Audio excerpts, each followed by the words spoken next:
राष्ट्र सर्वप्रथम, राष्ट्र सर्वप्रथम, राष्ट्र सर्वप्रथम, राष्ट्र सर्वप्रथम। राष्ट्र सर्वप्रथम की बात कार्यक्रम में आप सभी राष्ट्रवासियों का हार्दिक स्वागत है। रमेश नगर के मशहूर दिल्ली के राजा गणपति महोत्सव का भूमि पूजन समारोह हुआ आयोजित। गणपति महोत्सव की तैयारियां चल रही हैं जोरों पर। प्रधानमंत्री नरेंद्र मोदी ने आज कहा कि डीएमके नेता उदयनिधि स्टालिन की विवादास्पद सनातन धर्म टिप्पणी का उचित जवाब दिया जाना चाहिए। सूत्रों के मुताबिक प्रधानमंत्री ने कहा कि इतिहास में न जाएं, बल्कि संविधान के अनुसार तथ्यों पर कायम रहें, साथ ही मुद्दे की स्थिति पर भी बात करें। देश में इंडिया बनाम भारत को लेकर एक राजनीतिक विवाद छिड़ा हुआ है। सत्ता पक्ष भारत को लेकर वकालत कर रहा है तो विपक्ष सरकार पर सवाल खड़े कर रहा है। इन सबके बीच राहुल गांधी ने भी पूरे मामले को लेकर अपनी राय रखी है। उन्होंने साफ शब्दों में कहा है कि भारत, इंडिया या हिंदुस्तान, सबका मतलब मोहब्बत है। कांग्रेस ने मणिपुर की स्थिति को लेकर आज केंद्र और राज्य सरकार पर निशाना साधते हुए कहा कि पूर्वोत्तर के इस प्रदेश में हिंसा का दौर जारी है, लेकिन डबल इंजन सरकार की नज़रों में हालात सामान्य हैं। कांग्रेस ने केंद्र और राज्य सरकार पर ऐसे समय में निशाना साधा है जब मणिपुर के सभी 5 घाटी जिलों में मंगलवार शाम से एहतियाती तौर पर एक बार फिर पूर्ण कर्फ्यू लगा दिया गया है। कांग्रेस संसदीय दल की प्रमुख सोनिया गांधी ने प्रधानमंत्री नरेंद्र मोदी को पत्र लिखकर 9 मुद्दों पर चर्चा करने को कहा है। सोनिया गांधी ने पीएम मोदी को लिखी चिट्ठी में संसद के विशेष सत्र में आर्थिक स्थिति, किसान संगठनों के साथ समझौते, अडानी समूह के खुलासे, जातीय जनगणना की मांग, संघीय ढांचे पर हमले समेत 9 मुद्दों पर चर्चा का आग्रह किया। उच्चतम न्यायालय ने आज मणिपुर सरकार और कानून प्रवर्तन एजेंसियों को आदेश दिया है कि वे हिंसा प्रभावित राज्य में सभी स्रोतों से हथियारों की बरामदगी पर स्थिति रिपोर्ट दाखिल करें।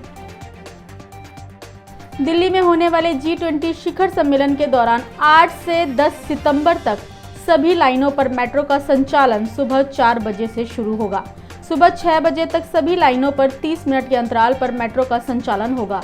सुबह 6 बजे के बाद सभी लाइनों पर मेट्रो पूरे दिन सामान्य समय सारिणी के अनुसार चलेंगी।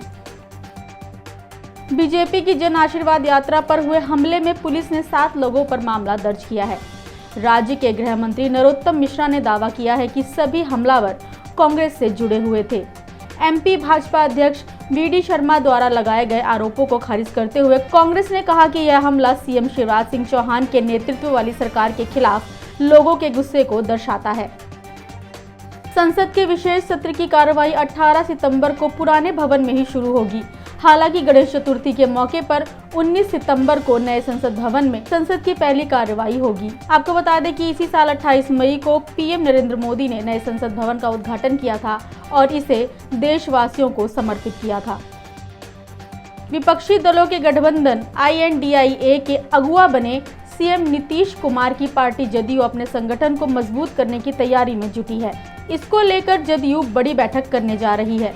2 दिनों तक चलने वाली बैठक में प्रखंड से लेकर राज्य स्तर तक के बड़े नेता शामिल होंगे। यह सारी तैयारी लोकसभा चुनाव को लेकर है। कहा जा रहा है कि बैठक के दौरान सीएम नीतीश कुमार खुद से लोकसभा चुनाव की तैयारी की समीक्षा करेंगे। टमाटर प्याज की महंगाई के बाद मिठाइयों की मिठास भी कड़वी हो सकती है। देश में चीनी की कीमतों के भाव आसमान छू रहे हैं। चीनी के घरेलू दाम इस समय 3% बढ़कर 6 साल के हाई लेवल पर है। बाजार की माने तो चीनी के कम उत्पादन की आशंका के चलते भाव में इतना इजाफा हुआ है। दिल्ली सरकार के कैबिनेट मंत्री आतिशी व सौरभ भारद्वाज ने G20 शिखर सम्मेलन के आयोजन के अवसर पर दिल्ली की तैयारियों को लेकर एक प्रेस वार्ता को संबोधित किया। इस अवसर पर कैबिनेट मंत्री आतिशी ने ITPO कॉम्प्लेक्स के निर्माण के लिए केंद्र सरकार को बधाई दी। वहीं दिल्ली सरकार की एजेंसी PWD व एजेंसी के अभियंताओं को इंटीग्रेटेड कॉम्प्लेक्स के निर्माण का श्रेय भी दिया गया। मंत्री के अनुसार दिल्ली में G20 को देखते हुए 10 नई सड़कें भी बनाई गई हैं। 31 मूर्तियों के साथ 1 लाख से अधिक पौधे भी लगाए गए हैं और पूर्ण सौंदर्यीकरण की इस प्रक्रिया के बाद दिल्ली G20 के प्रतिनिधियों की मेजबानी को तैयार है। दिल्ली G20 के लिए तैयार है और सारी तैयारियां G20 के सारे डेलीगेट्स को रिसीव करने के लिए हो गई हैं। हमारे देश में दुनिया के सबसे बड़े बड़े देशों के हेड्स ऑफ स्टेट आ रहे हैं, हमारी देश की राजधानी में आ रहे हैं और आज दिल्ली तैयार है उन सबका स्वागत करने के लिए। और हमें इस बात का पूरा भरोसा है कि दिल्ली G20 के सभी डेलीगेट्स का दिल जीत लेगी। G20 की तैयारियां पिछले कई सालों से चल रही हैं और G20 की तैयारियों में दिल्ली में काम करने वाली सभी एजेंसी, सभी सरकारों ने मिलकर काम किया है, सबने अपनी अपनी भागीदारी की है, जिसकी वजह से आज G20 के लिए दिल्ली तैयार है। सबसे पहले मैं शुरुआत करना चाहूंगी केंद्र सरकार को बधाई देने के लिए, जो ITPO कॉम्प्लेक्स पिछले 4 सालों में 5 सालों में केंद्र सरकार ने बनाया है, जहां पे G20 का एक्चुअल समिट होने वाला है। एक बहुत शानदार कॉम्प्लेक्स बनके तैयार हुआ है जहां पे एक्चुअली G20 होस्ट होगा और ऐसा शानदार कॉम्प्लेक्स बनाने के लिए मैं केंद्र सरकार को बधाई देना चाहती हूँ। इस ITPO कॉम्प्लेक्स के आसपास एक पूरा इंटीग्रेटेड ट्रांजिट कॉरिडोर बना है। एक ऐसा इंटीग्रेटेड ट्रांजिट कॉरिडोर बना है जो ना सिर्फ लॉन्ग रन के लिए वहाँ पे ट्रैफिक की समस्या को सुलझाएगा, बल्कि G20 के जो सारे डेलीगेट्स आ रहे हैं वो कैसे सिक्योर तरीके से ITPO कॉम्प्लेक्स के अंदर पहुँच सके। तो इंजीनियरिंग की दृष्टि से भी और सिक्योरिटी की दृष्टि से भी ये एक शानदार इंटीग्रेटेड कॉम्प्लेक्स बना है। ये पूरा कॉम्प्लेक्स दिल्ली सरकार की PWD ने एग्जीक्यूट किया है। जैसा आप जानते हैं, जो मेन टनल है वो इंडिया गेट से रिंग रोड तक जाता है। इस मेन टनल से डायरेक्ट एंट्री ITPO कॉम्प्लेक्स में है, जो सिक्योरिटी की दृष्टि से बनाई गई है। 5 अंडरपासेस इस कॉम्प्लेक्स में है। मैं PWD के इंजीनियर्स को इसके लिए धन्यवाद कहना चाहूंगी कि उन्होंने एक ऐसा शानदार इंजीनियरिंग स्ट्रक्चर बनाया है जो आने वाले समय में भी दिल्ली को और दिल्ली की मेन क्रॉसिंग्स को जाम मुक्त बनाने में एक बहुत बड़ी भूमिका निभाएगा। इसके अलावा जो G20 का एरियाज हैं उनकी तैयारी में पिछले कई सालों में बहुत मेजर जो स्ट्रेचेस हैं उनकी लैंडस्केपिंग, रीडिज़ाइनिंग, ब्यूटिफिकेशन करवाई गई है। औरोबिंदो मार्ग, विकास मार्ग, लोधी रोड, राजघाट, सारे G20 एरियाज में रोड्स का रीडिज़ाइन हुआ है। ये ना सिर्फ G20 के डेलीगेट्स का स्वागत करेंगी पर आने वाले समय में दिल्ली में एक लैंडमार्क पीस ऑफ इंफ्रास्ट्रक्चर की तरह जानी चाहिए। इवन जो पूरा भैरव मार्ग है which is just outside the ITPO complex, उसको भी रीडिज़ाइन किया गया है, पूरे को ब्यूटिफाई किया गया है, उसमें पूरे लेन्स को रीडिज़ाइन करके और भैरव मार्ग को ब्यूटिफाई किया गया है। 10 ऐसी सड़कें हैं जो बिल्कुल नई बनाई गई हैं, जो भी G20 के लिए तैयारी में बनाई गई हैं। इसमें भैरव मार्ग, पुराना किला रोड, उलान बतौर मार्ग, Mathura road, Mehrauli Badarpur road, JB टीटो मार्ग, हमारी रिंग रोड में IP फ्लाईओवर से हनुमान सेतु वाला एरिया, माल रोड से किंग्सवे कैंप चौक का एरिया, रिंग रोड में IP फ्लाईओवर से भैरव मार्ग का एरिया और नेताजी सुभाष चंद्र मार्ग। इन सब सड़कों को भी इनका इंफ्रास्ट्रक्चर रीडेवलप किया गया है।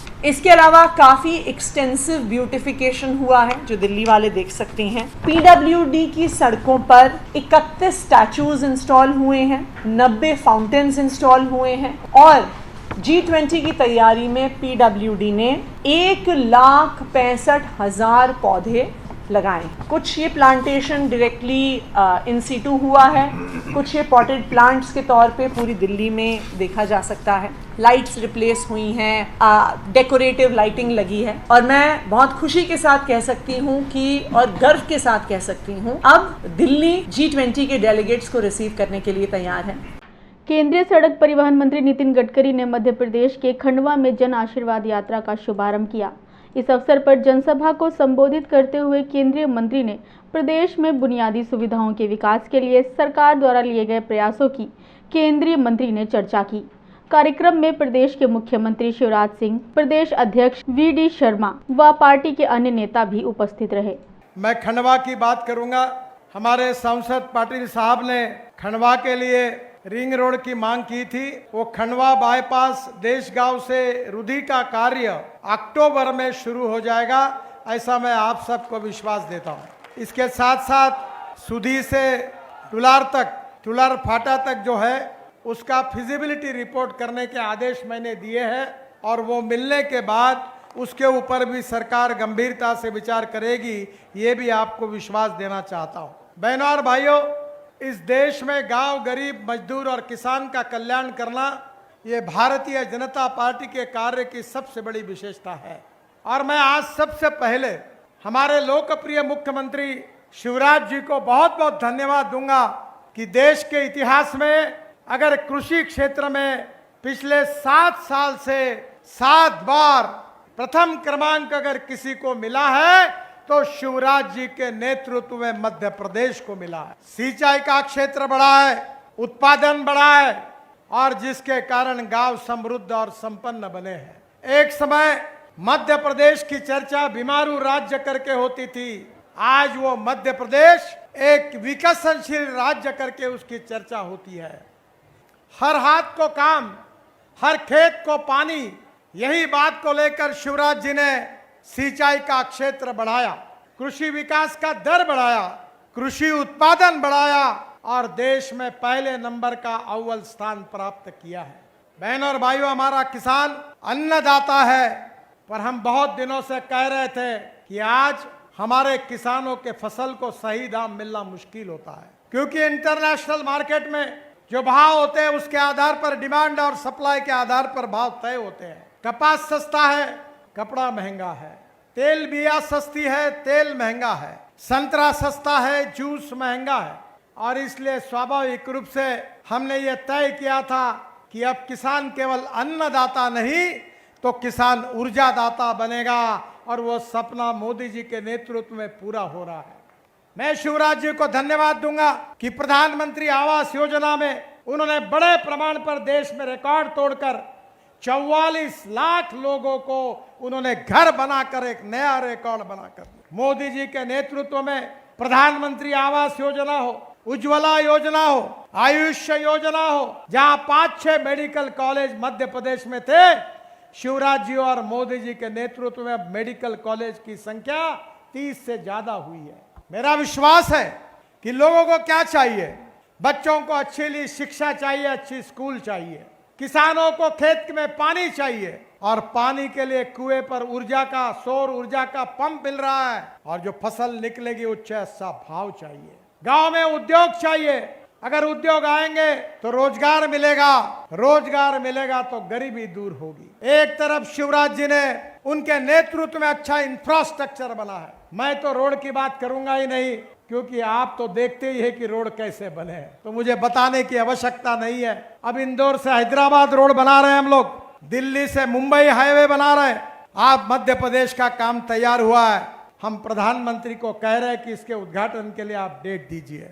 एक नहीं, पूरे मध्य प्रदेश और देश में शानदार हाईवे जैसे बनाए कि एक बार जोरदार ताली बजा के फिर नितिन जी की। एक नहीं, अनेकों सिंचाई की योजनाएं, जावर माइक्रो उद्वहन सिंचाई योजना, 6 गांव माखन, खालवा माइक्रो उद्वहन, झिरन्या आना शिलान्यास करने, 1385 करोड़ 73 लाख की झिरन्या, खंडवा जिले के हमारे हरसूद और खालवा के मोरंड गंजाल जो 3517 करोड़ की है, उसका भी भूमि पूजन करने आचार संहिता के पहले आऊंगा।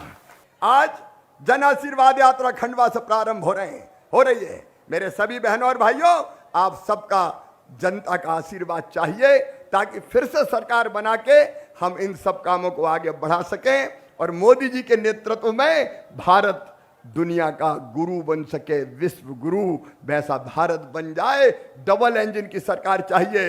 राजस्थान सरकार द्वारा भीलवाड़ा के गुलाबपुर इलाके में आयोजित शिलान्यास एवं लोकार्पण समारोह को कांग्रेस अध्यक्ष मल्लिकार्जुन खड़गे ने संबोधित किया। इस अवसर पर राजस्थान के शहीदों को कांग्रेस अध्यक्ष ने याद किया और समारोह के अंतर्गत हुए विभिन्न कार्यक्रमों के साथ साथ पूर्ववर्ती कांग्रेस सरकारों द्वारा करवाए गए कार्यों की भी चर्चा की।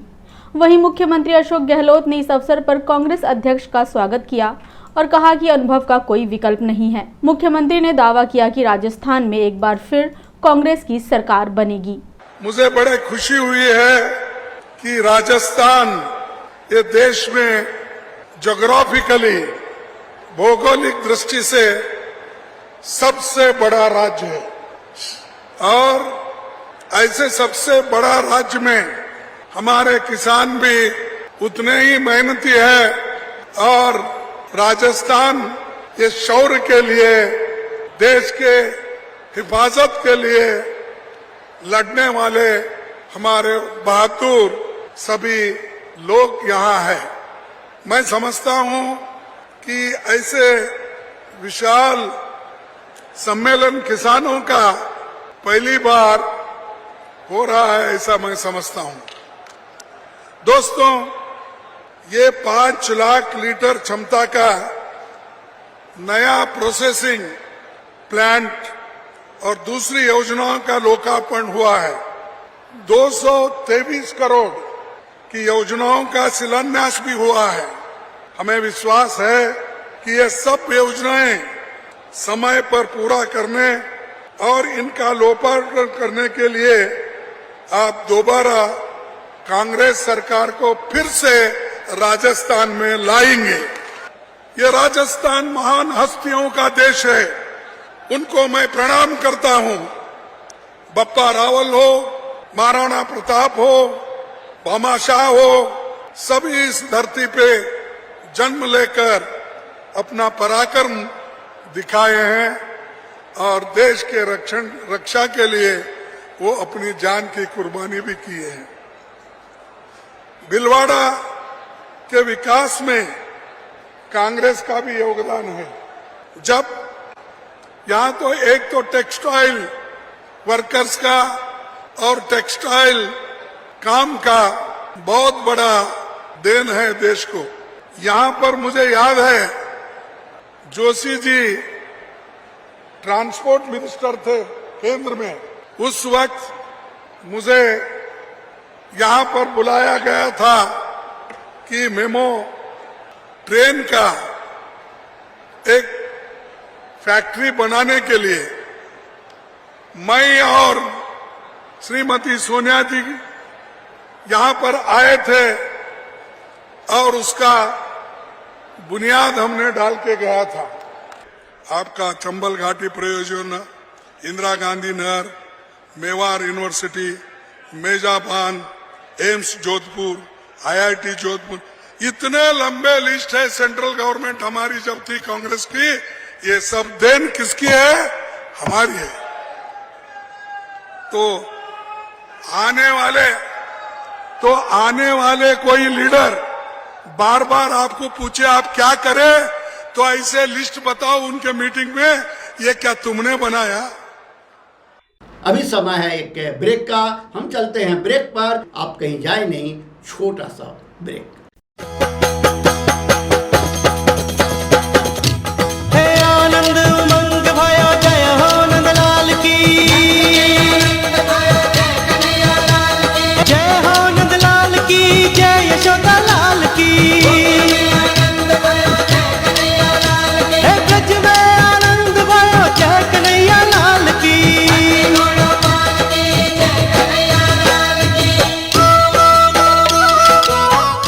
Powered by Kamal Buildtech Private Limited, fulfilling promises. With our professional team and experience of delivering projects, in past we guarantee you peace of mind and top quality work in an affordable price.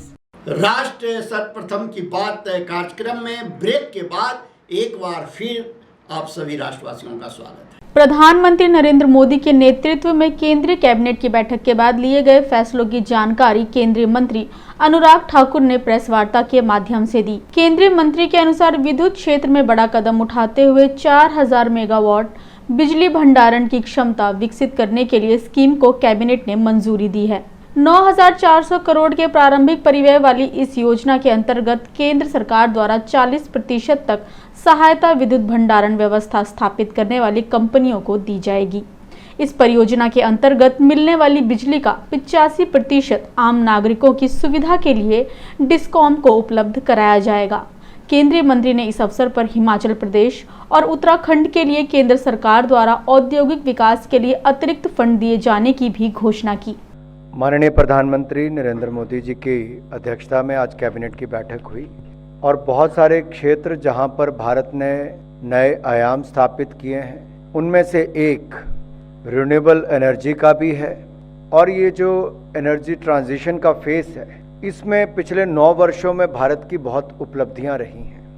अगर मैं renewable energy में solar capacity की बात करूं तो 2014 में 2.6 gigawatt थी जो बढ़कर 71 गीगावाट हो गई है। विंड एनर्जी 21 गीगावाट थी जो बढ़कर 40 गीगावाट हो गई। आज अगर हम अपनी कुल एनर्जी की जो रिक्वायरमेंट है उसका लगभग 15% तो रिन्यूएबल और अगर हाइड्रो मिला लें तो 25% लगभग उससे हम पूर्ति करते हैं। भारत ने लक्ष्य रखा है कि 2030 तक 50% हमारी एनर्जी रिक्वायरमेंट रिन्यूएबल एनर्जी से या नॉन फॉसिल फ्यूल्स के सोर्सेज से होगी, नॉन फॉसिल एनर्जी सोर्सेज से होगी। इसके प्रति भारत सरकार की प्रतिबद्धता भी है और समय से पहले हमने बाकी टारगेट्स भी पूरे किए। आज जो बड़ा निर्णय उस दिशा में किया गया है वो बैटरी एनर्जी स्टोरेज सिस्टम की स्थापना के लिए वायबिलिटी गैप फंडिंग की योजना की स्वीकृति की गई है और इसके ऊपर लगभग 3,760 करोड़ रुपए खर्च किए जाएंगे। बैटरी एनर्जी स्टोरेज सिस्टम के ऊपर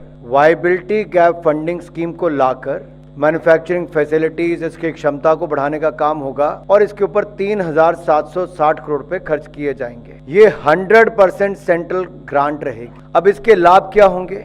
इलेक्ट्रिसिटी की डिमांड जैसा आप जानते हैं मौसम और दिन के अनुसार बदलती रहती है और इलेक्ट्रिसिटी का उत्पादन अगर मांग से अधिक होता है तो सोलर में आप उसको कैसे स्टोर करोगे? आपके पास अभी वो क्षमता देश में नहीं है। तो इसलिए एनर्जी स्टोरेज सिस्टम्स में उसको स्टोर किया जाए तो उस क्षमता को बनाने के लिए इस योजना। अब दूसरा विषय में जिसके ऊपर मैं आपके पास आ रहा हूं वो 2 पहाड़ी राज्यों से जुड़ा है जहां पर पलायन एक समस्या रहती है क्योंकि इंडस्ट्री ना हो। लेकिन 1 दिसंबर 2002 को श्रीमान अटल बिहारी वाजपेयी जी उस समय के प्रधानमंत्री, उन्होंने विशेष इंडस्ट्रियल पैकेज जम्मू कश्मीर, हिमाचल, उत्तराखंड इन राज्यों को दिया था जिसके कारण बहुत इंडस्ट्री वहां पे लगी भी, निवेश भी हुआ, रोजगार के अवसर भी उत्पन्न हुए। इसी तरह से ही प्रधानमंत्री नरेंद्र मोदी जी ने जब 2014 में कमान संभाली, जैसे मैं हिमाचल से आता हूं तो हिमाचल का विशेष राज्य का दर्जा यूपीए की सरकार में खत्म कर दिया गया। उन्होंने विशेष राज्य का दर्जे का भी उस समय दिया, लेकिन 2017 में इंडस्ट्रियल डेवलपमेंट स्कीम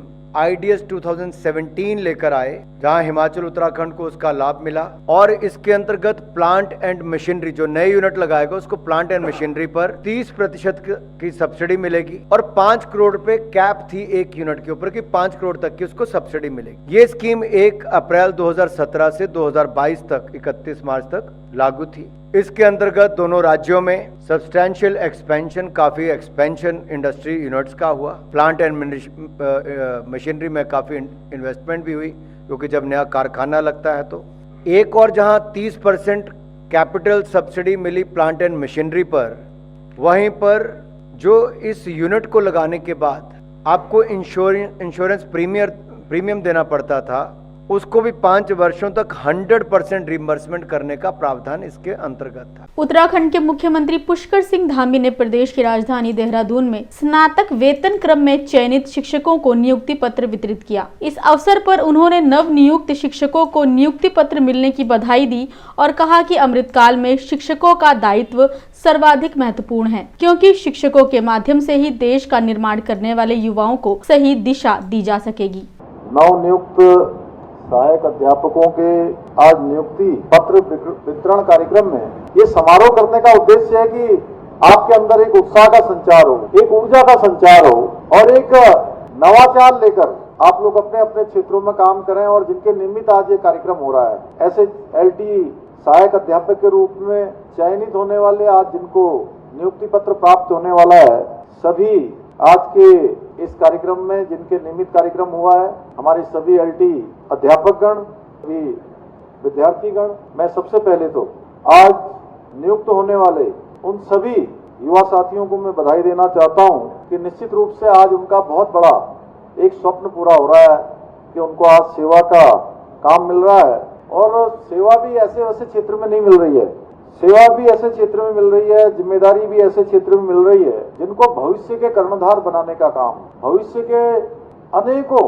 विद्यार्थियों के माध्यम से उनका आविष्कार करने का काम, उनके जीवन में हर प्रकार से संस्कार देने का काम आप सबके माध्यम से होना है। आज ये केवल आपको नियुक्ति पत्र नहीं बल्कि बच्चों का भविष्य साथ के साथ निश्चित रूप से कहीं न कहीं सौंपा जा रहा है और हमारे प्रधानमंत्री मोदी जी ने जो कहा है कि 21वीं सदी का तीसरा दशक उत्तराखंड का दशक होगा, इस 21वीं सदी के तीसरे दशक को उत्तराखंड का दशक बनाने में सबसे महत्वपूर्ण भूमिका अगर किसी की होने वाली है तो आप सबकी होने वाली है। तमिलनाडु के युवा एवं खेल मंत्री उदयनिधि स्टालिन द्वारा सनातन धर्म के संबंध में दिए गए विवादित बयान को लेकर अखिल भारतीय अखाड़ा परिषद के अध्यक्ष महंत रविंद्र पुरी, अखिल भारतीय संत समिति के महामंत्री स्वामी जितेंद्रानंद सरस्वती और विश्व हिंदू परिषद के केंद्रीय कार्याध्यक्ष वरिष्ठ अधिवक्ता आलोक कुमार ने संयुक्त रूप से प्रेस वार्ता को संबोधित किया। इस अवसर पर उपस्थित संतों ने एक स्वर से विवादित बयान की निंदा की और इस बयान के खिलाफ संविधान के अंतर्गत आने वाले सभी संगठनों द्वारा अपनाए जाने के साथ साथ काशी में 2 नवंबर से 5 नवंबर तक देश के 600 जिलों से धर्माचार्यों के सम्मेलन की भी घोषणा की। DID न्यूज टीम ने भी इस अवसर पर उपस्थित संतों रविंद्र पुरी, जितेंद्रानंद सरस्वती और VHP के केंद्रीय कार्याध्यक्ष आलोक कुमार से चर्चा की और इस मामले की पूरी जानकारी प्राप्त करने का प्रयास किया। हमारा मानना है कि हम सारे रास्ते भारतीय लोकतंत्र में संविधान के दायरे में खोलने के लिए तैयार हैं। युद्ध के सारे रास्ते, वैचारिक, बौद्धिक, जो भी युद्ध हो, लेकिन यह सनातन उन्मूलन जो शब्द है ये जेनोसाइड का शब्द है, होलोकास्ट के तरफ आगे बढ़ा रहा है। और इन शब्दों की रचना करके, क्योंकि बार बार हमने कई बार वीडियो चला करके हमने स्टालिन के बेटे उदयनिधि स्टालिन के उस भाषण को सुना। तमिल में था, अंग्रेजी अनुवाद कराए, हिंदी अनुवाद कराए उन भाषाओं के विशेषज्ञों से, और सब में एक ही बात निकल के आई कि पूरे सनातन हिंदू समाज के लिए चुनौती है, क्योंकि हमारा धन 85,000 मंदिर तमिलनाडु के अंदर, हजारों करोड़ का रेवेन्यू उन मंदिरों से लेकर के वहाँ पर खर्च किया जाता है इस समूचे संघर्ष में। इसलिए भारत की राष्ट्रीय राजधानी क्षेत्र में तीनों प्रमुख संगठनों के अखिल भारतीय संत समिति सनातन हिंदू धर्म में 127 संप्रदाय हैं, जिसका ये सर्वोच्च निकाय है। अखिल भारतीय अखाड़ा परिषद हमारी संन्यास परंपराओं के विविध 13 अखाड़े हैं, जिसमें 7 सन्यासियों के, 3 सिखों के और 3 बैरागियों के, वैष्णवों के, 13 अखाड़ों का ये परिषद है। उसके माननीय अध्यक्ष जी बैठे हैं कि ठीक 2 महीने के बाद काशी में 2 नवंबर से 5 नवंबर तक भारत के 600 जिलों से सभी धर्माचार्यों को हमने काशी बुलाया है इस विषय पर विचार करने के लिए। ये दरअसल वहाँ के जो धार्मिक संस्कृति मंत्री हैं, उन्होंने एक सम्मेलन किया। जो धर्म की ही रोटी खाते हैं, जो मंदिरों का पैसा चढ़ता है, उसी से वो मंत्रालय चलता है। और वहाँ बैठ करके उन्होंने जो शब्द बोले हैं सनातन के विषय में, ये उनकी अज्ञानता है, अनभिज्ञता है। युवा अवस्था में वो मंत्री बने हैं, उनको इस बात का ध्यान रखना चाहिए कि भारत की 82 पॉपुलेशन सनातन धर्म को मानने वाली है और वो स्वयं भी उसी से संबंधित हैं। हम भी अपना संदेश उन तक पहुंचाना चाहते हैं। पहले संवैधानिक रूप से हमने बोला है, जो लोकतंत्र की परिभाषा है, क्योंकि उन्होंने संविधान का शपथ लिया, वो कैबिनेट के मंत्री हैं। अगर नहीं तो न्यायालय का सहारा लिया जाएगा और न्यायालय के द्वारा उनको दंडित कराने का प्रयास हम लोग करेंगे। तमिलनाडु के अंदर जिस प्रकार सनातन उन्मूलन सम्मेलन किया गया, इसका प्रतिकार आवश्यक है और यह प्रतिकार हम करेंगे। अखाड़ा परिषद, संत समिति, विश्व हिंदू परिषद, हम सब ने नवंबर में काशी के अंदर पूरे देश के धर्माचार्यों को बुलाया है संस्कृति संसद के स्वरूप में, और हम भारत की संस्कृति की विविधताओं पर भी चर्चा करेंगे। और जिन लोगों ने हमें धमकियां दी हैं कि वो हमें उखाड़ फेंकेंगे, हमारा होलोकॉस्ट कर देंगे, हमारा जेनोसाइड करेंगे, हम उनका भी भारतीय संविधान के दायरे में ठीक प्रकार से प्रत्युत्तर देंगे। मामला है कि भारत में G20 हो रहा है, साल भर से सब कार्यक्रम अच्छे हो रहे हैं। देश के सब भागों में G20 में विश्व के लोग गए और सब ठीक हुआ। अब इतने राष्ट्रों के राष्ट्राध्यक्ष आ रहे हैं, तो वातावरण बिगाड़ना और धमकी देना, विरोध नहीं करेंगे, नष्ट करेंगे। सत्ता का अहंकार उनके सिर पर चढ़कर बोल रहा है। आने वाली हार उनकी हताशा बोल रही है। सनातन संगठित है, सनातन जागृत है, संविधान में विश्वास रखने वाले लोग, लोकतंत्र और शालीनता में विश्वास रखने वाले लोग इस चुनौती को स्वीकार करेंगे और इसका बराबर उत्तर देंगे। फिलहाल तो हम देश भर में गोष्ठियां करके इस बारे में जनमत खड़ा करेंगे। और अधिक खबरों के लिए आप हमारे YouTube चैनल दैनिक इंडिया दर्पण को अभी सब्सक्राइब करें और नोटिफिकेशन के लिए बेल आइकन को प्रेस करना ना भूलें। आज हम इस कार्यक्रम में आपसे विदा लेते हैं। आप अन्य खबरों के लिए बने रहे। राष्ट्र सर्वप्रथम, वंदे मातरम, जाग उठा है भारत। राष्ट्र सर्वप्रथम, राष्ट्र सर्वप्रथम, राष्ट्र सर्वप्रथम, राष्ट्र सर्वप्रथम।